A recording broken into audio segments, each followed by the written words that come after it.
All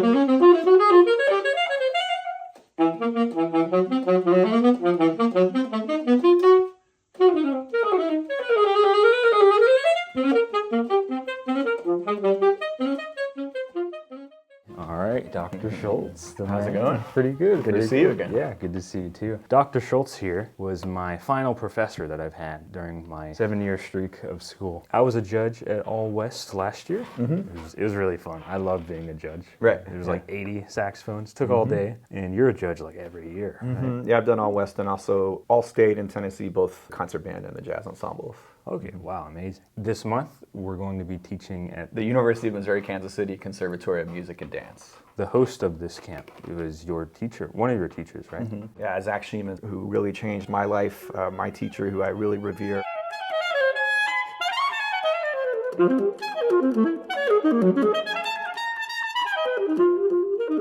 It's an honor to be on the 10th one. You know, I was on the 9th one. Yeah, we're honored to have you. Oh, thank you.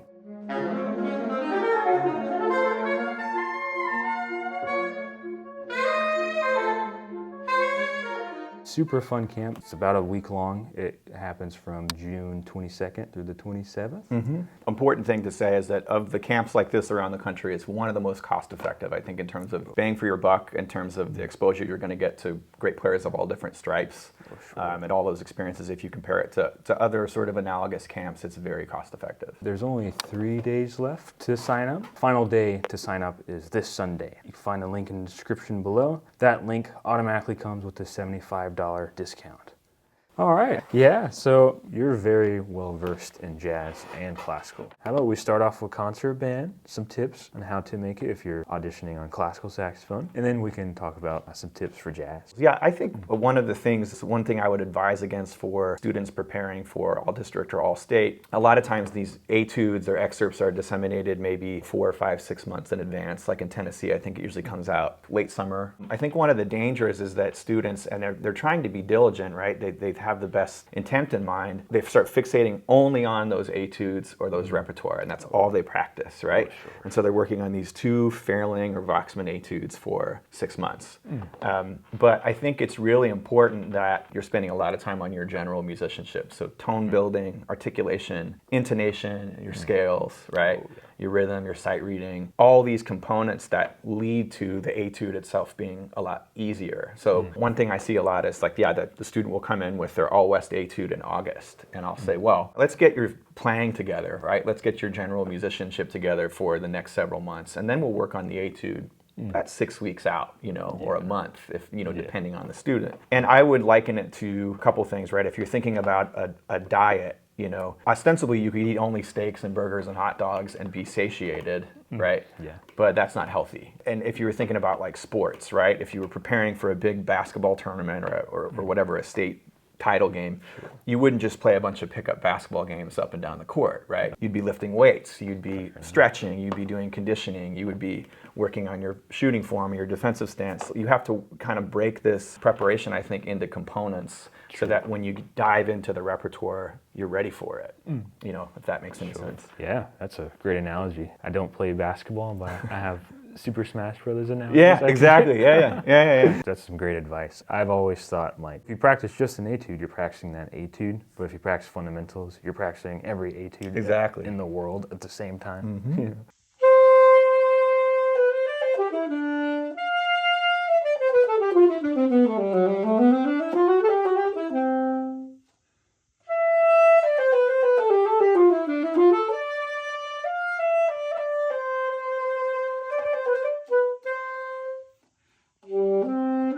A couple of tips I would give for the students as they get into preparing the etude. One is to do like you said, find a reputable model of it online, a reference recording, right? And usually most of this stuff, it might be your local professors or it might be someone else. I think it's important that you're listening to a professional, not just typing in, this, and then and then your model recording may be somebody that plays at the same level that you do, right? So I think that's really important. I think you should be really diligent about using a metronome. Sure. And I always tell students that when you're first putting that etude with a metronome, you should find a tempo that's so slow that your mind is as quiet as it would be when you're tying your shoes in the morning, right? You're never nervous about screwing up tying your shoes because you've done it every day. Sure. And it's this innocuous task that you don't even think about. That level of quietness and like total self-confidence, you got to find a metronome setting that allows you to play it that slow. And it might be 20 clicks or 30 clicks per minute with an eighth subdivision or something like that. So that's your baseline, right? We have to remember that practice doesn't make perfect, practice makes permanent. So every time you get overambitious by pushing the metronome up and you make a mistake, you're just solidifying that bad muscle memory to the same degree that you are when you play it correctly. So it's so important, I think, to practice slow and perfect early in the process. I think as we develop in terms of rhythm, I'm always listening for strong rhythm in these situations. Let's say you've got the excerpt is the technical exercise and it's 120 beats per minute. So if you can play it cleanly 3 times in a row at 120 beats per minute, then I would always suggest making the metronome interval wider. So now you put it on 60, but it's clicking on 1 and 3, or then 2 and 4. Okay. And then put it on 30, and it's clicking on every downbeat. If it's in 4/4, right? And then you can do, it can be every measure on beat 2 or every measure on beat 3. So it's the same tempo that you're playing, but the wider that metronome interval is going to highlight where you have a tendency to kind of naturally rush or pull behind, or where you might be compressing or augmenting certain rhythms. So I love doing that, the metronome games. I do that in my own practice all the time with technical things. I try to, the wider that metronome interval can be, the more secure I am with my technique. Yeah, absolutely. Amazing point. I've sort of been thinking lately, I've always had this issue of like, how much should I practice something? I did it 3 times in a row. I go up, and I guess I just didn't know where was the end. Right. And at least lately, it sort of feels like there is no end. But I think the bottom line is getting many repetitions where your brain is working. And so if you do a lot of repetitions and it gets to a point where you can do it without thinking, the next day you'll still mess it up. If you get to that point where you don't have to think about it and you just keep going, maybe you can disagree. It feels like it doesn't help from that point. I have to find another way to make my brain feel stimulated by the same excerpt again. Yeah. Whether that's from a metronome exercise or trying a rhythm exercise. Lately I've been doing, I'll take something really slow and then jump it up 20 clicks and then take it down 10 clicks, then jump it up 20 clicks and down. And it's just kind of fun. Every repetition feels a little different. Right. And as it gets faster and faster, I start messing up, but I won't go through a passage till I at least got that chunk completely right. And then when I slow it down to 10 again, what just felt fast a couple minutes ago now feels like the slow tempo. It's just a nice way to keep my brain stimulated. Yeah. It doesn't feel like I'm beating a dead horse. I think that's great. I think another thing, maybe along with this, one thing that's very valuable, I think, for students preparing for an audition is that you don't want the first time that you're playing those prepared excerpts for another person with a little bit of pressure to be the audition. So I think a really great thing is, as you get close to that audition, play for your friends. Ask, get together in a practice room, and maybe you're both working on it, and even just having one other person in the room better simulates what it's like when your blood pressure is a little bit, your heart rate's up, right? And you're a little bit more tense, or you're overthinking certain things. Even professionals, I think, deal with this, right?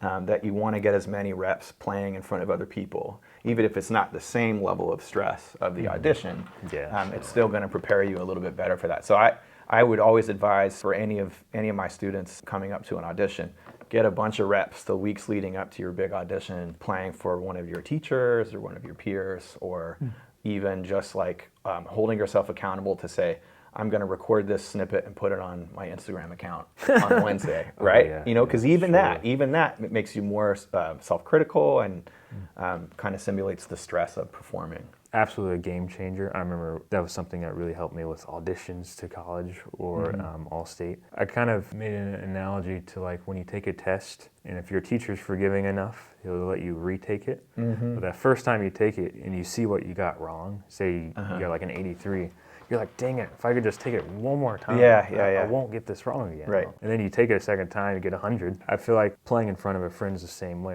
Whatever mistake you make in front of that friend would have been a mistake you make in front of that judge. Right. So you have a chance to take that second test. Yeah, it's a practice test. That's great.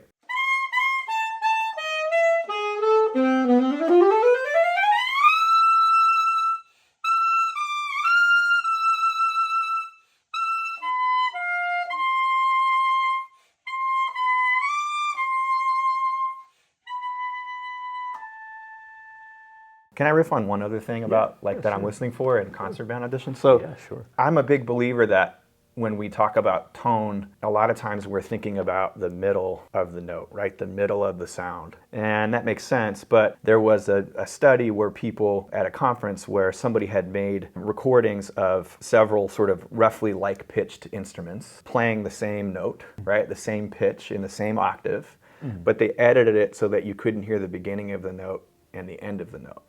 And even in this room of professional teachers and educators, most of them could not reliably discern between a violin and a saxophone and a clarinet, whatever, right? So if you take out vibrato, you're just doing straight tone and you don't hear the enter into sound and the departure from sound, that it all kind of sounds the same. So what does that tell us? It tells us that a huge component of how mature our sound is how we enter into sound, how we depart from sound, and how we move from note to note. And so that's something that when I'm here, especially in lyrical contexts, when I hear that little, where's my neck strap? Oh yeah. I'm gonna switch to my phone. Hey. Sorry. I either want to hear response without tongue at all, or the tongue is so subtle that it just adds clarity and it's really imperceptible, right? So there's a big, if I'm playing a fairly responsive note and it's at a comfortable dynamic level and it's the beginning of a lyrical phrase, there's a huge difference between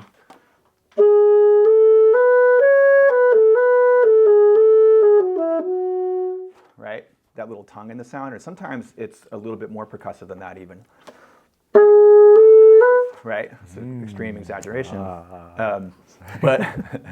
But if I can enter into sound using no tongue, it just sounds more mature, more like a string player.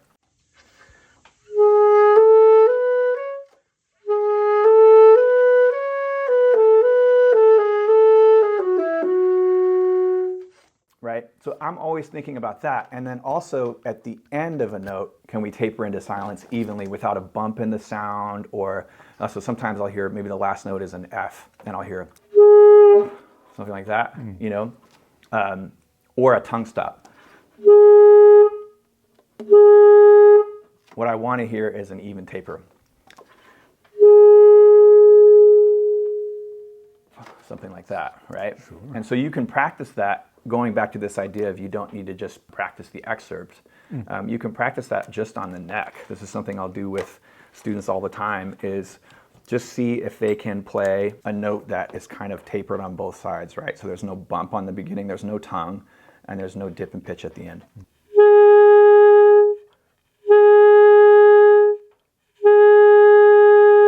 And if you can do that, then a lot of times that will translate, I think, to the excerpt.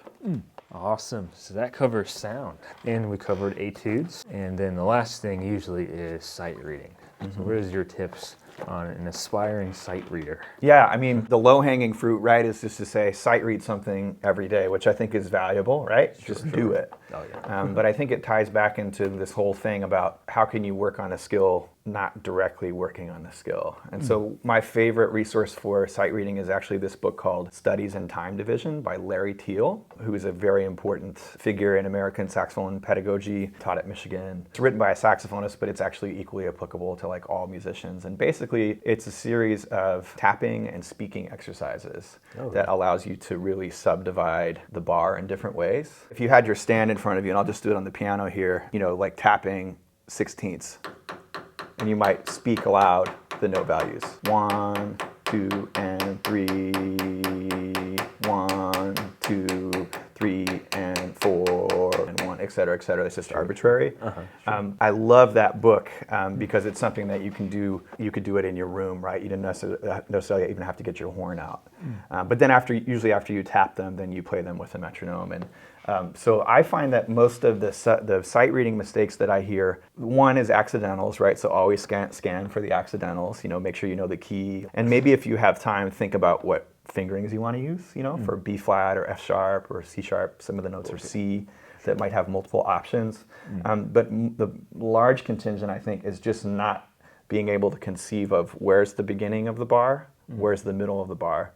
Part of sight reading, I think, is like recovering. You know, Oh, yeah, ideally we want to play it perfectly with perfect rhythm and all the right notes, but realistically you're probably going to have a mistake or two, but then it's so important to be able to sort of latch on to the next downbeat or beat 3 if it's in 4, right? Oh, yeah, And so that's where I think that book really helps with sight reading. Okay. Wow. Amazing. There's also the Read Rhythm app. Oh yeah, I have that one. That's a really good one too. And then that's also where scales come into play, because I think a lot of these sight reading excerpts tend to be fairly tonal. So if you immediately recognize, like, okay, I'm in the key of A major, or I'm in F sharp minor, or whatever, that's just gonna, knowing those scales and knowing how that scale sounds and feels under your fingers is gonna help you with sight reading. Fundamentals. Yeah, that's awesome. I know whenever I'm really serious about sight reading, because do I spend my days sight reading? Not really. You don't? But if I ever have an audition coming up, then, I would really commit to practicing it every day. When I'm in that mindset, a huge thing that's always helped me is making sure I sight read a nice, diverse range of difficulty. Because can you absolutely nail a really easy tune? Or tune, sorry. And if it's something really hard, how well can you survive and keep the time at least? Right. How well can you flub in time?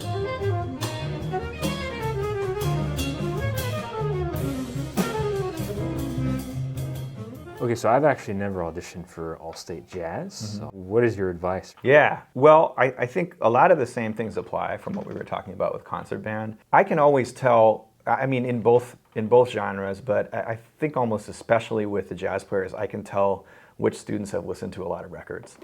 And that's, I think, like the biggest thing when you're young in developing style is like obsessively listening to albums. I really think with jazz, if you can actually, when I say records, I mean actually listen on vinyl or on CD. Because I think when we're listening digitally, right, whether it's YouTube or streaming services, that's great because it's such an amazing resource to have in your pocket. But at the same time, it's so much easier to tap a button, get bored, right, and tap a button and switch to the next track. And some of the great things about jazz music, I think, is that the great events happen over a longer period of time than maybe in popular music, or other idioms, right? So if you can actually get tangible copies of records, it's going to prevent that. You're much more likely to listen for a longer period of time and really let those stylistic things kind of seep in. So I think that's a really big thing, is doing a ton of listening, and not just listening to what you're working on in jazz band or what your teacher tells you to listen, but having a real natural curiosity where you're always on the hunt, checking out new players. And I can always hear that in the audition, I think another thing for me is when there's the improvised part. We don't want anybody to be exclusively a lick player, right? To only play ideas that are worked out. And sometimes you can tell that in an audition too. But I would prefer that, as long as they're playing vocabulary that's clearly transcribed from great players. If I hear a student that can just play thirds and sevenths, chord tones on downbeats, that's like the first cut, A lot of times I'll hear, if a student's playing a blues, they'll kind of play minor pentatonic or blues scale throughout the entire form. But I want to hear them address 6, 2, 5, 1, right? And I want to hear a distinction between the 1 chord and the 4 chord. To me, that comes a lot from vocabulary. And then with rhythm changes, we hear this a lot in Tennessee. The students will just sort of generalize the A section as B flat major. And it kind of gets them in the ballpark. But if you can work out some 3-6-2-5 language, or even just verbatim steal from a great Charlie Parker solo and quote it, that goes a long way for me, because it tells me that this person is beginning an understanding of like the vernacular that we need to command to improvise. So don't feel bad on these auditions about stealing, in my opinion, unless you're super advanced. Don't feel bad about stealing ideas from great players and plugging them in. I know sometimes there's this philosophy. There's like, oh, don't play licks. It's usually people that don't play licks and they don't sound great. Yeah, exactly. Almost always, yeah. Yeah, and it's not easy to just play language all the time. That's what we're all trying to do. Sure, if you're just sort of then on this 1 chord, you just have this very clear line. Right. And then every time you get to that chord, you play that same line. Then it's like, okay, lick player. I guess that's what they mean. Right. Yeah, and I think, if any of these students are taking like a foreign language class, what do you learn first? You learn how to say, my name is Nathan, in Spanish or French or whatever, right? Yeah, sure. And that's how we learn languages, is we find the most commonly used phrases. We try to imitate how a native speaker would say it. We know the context in which we could say it and it would be appropriate. You keep adding to that bank, and then once you've compiled all of these things that you command, then you start taking parts of this sentence and putting it with this part of this sentence and this sentence and this sentence and this sentence, right? And think about how much of that work of absorbing cliches it would take to just be able to like get around in a Spanish-speaking country, right? And then it's the next level to be able to have a conversation that's, you know what I mean, that you have to react to. And then the next level is giving an extemporaneous speech off the cuff. You have to really command language on a deep level to actually be fully improvisatory with it, you know. That to me is the Chris Potters of the world and Keith Jarrett, you know, like the people at that level, Kurt Rosenwinkel, whatever. I don't want to leave anybody out. But we have to go through that period of the really, really bare bone day one of Spanish one work, you know. Yeah, true. It's my favorite thing to practice, just a nice line. I'm like, dang, let me try this in 12 keys. Right. To me, it's like the funnest part of practicing jazz. Awesome. Kansas City Saxophone Workshop, June 22nd through 27th. Yours truly, Zach Sheeman, who really changed my life, my teacher, who I really revere, and he's become a great friend. And Nathan, we're so stoked to have you on the faculty as well. It's an incredible week in an incredible city, very affordable. We're very welcoming of experience levels of all types, the whole spectrum. We've had students that have gone on to get big scholarships at top conservatories, and we've had some students that are beginners or they're hobbyists, and we really try to make it welcoming to everyone. It's a fun week. Yeah, I'm looking forward to it. What an honor that I was asked again. Of course. I honestly didn't expect it. It's an honor that you would do it. Oh, thanks. Well, thank you very much, Dr. Schultz. Thank you. Are the man. Thank you guys for 205,000 subscribers. Have a good day.